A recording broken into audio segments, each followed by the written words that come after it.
Shalom. I'm in my second marriage. 23 years in.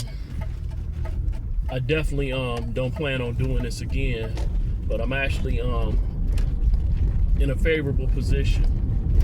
It's nothing like the first time I did this thing.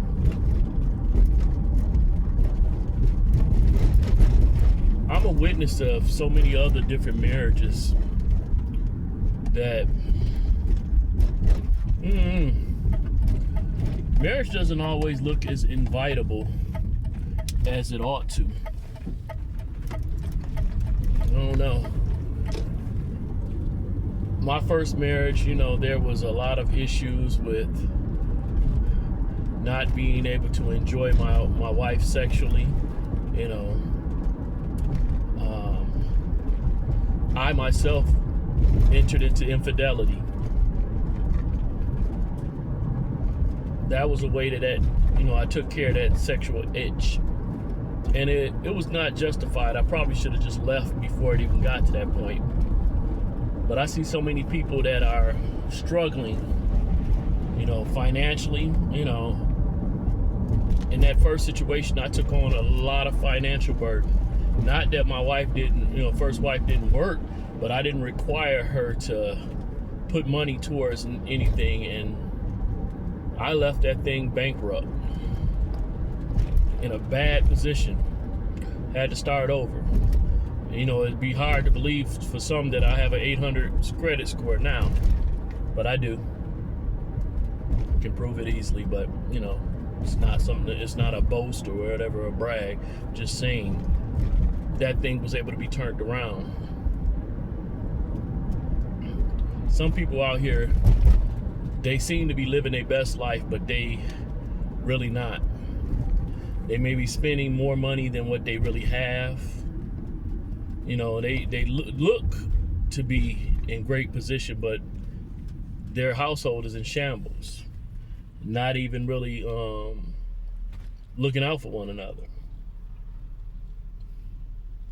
Marriages need a lot of prayer. A lot of folks are staying together for their children, or some of them are actually staying together for the appearance of, the public, what people will think. A lot of people, you can see the bitterness and the anger on them, that is really wearing them out. I've been there. It's been over 23 years, so I've been there, so I know how that was for me. Can't speak on how it is for others, but it was serious for me.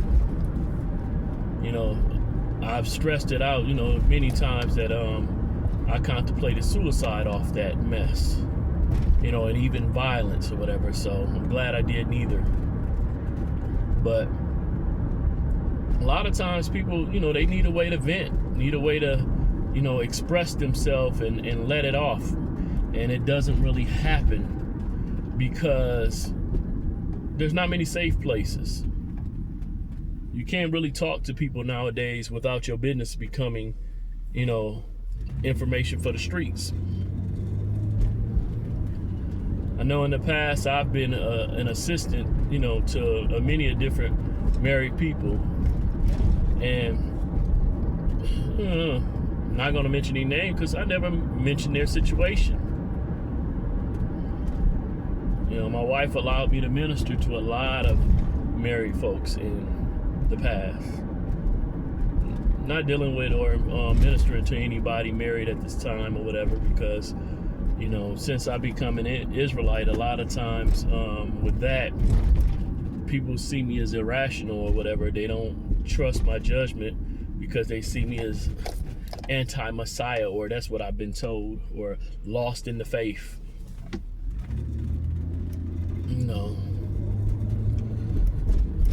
It is what it is.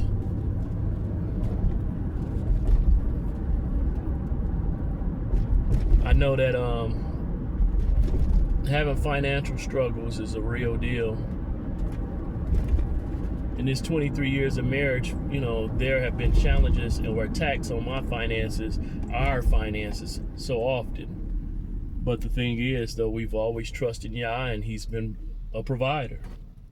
It's got us through the situation over and over. That's a stress like no other when you can't make them ends meet, and really your pride don't want you to ask for no help. And then the thing is, when you ask for help, most people want you to ask them for help, but they're not really going to offer the help. They get that information and now they talk about you. Guess who called and asked me for some money? It's funny how that works. People will, open up as if they're going to help you, or they desire to help you, but in reality, they want to use that information against you.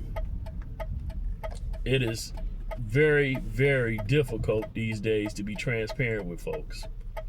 I think that's another reason why I scare people, because I'm very transparent with things. A lot of times, though, they don't realize I'm speaking out of or after the victory has already been obtained. I'm not dealing with those matters anymore. And though I may tap into the feelings that I had at the time, again, I'm not there. I'm walking in victory.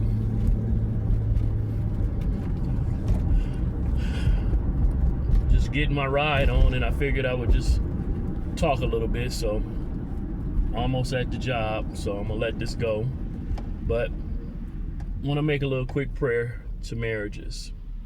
Abba Yah, thank you that you are the provider. You are Jireh.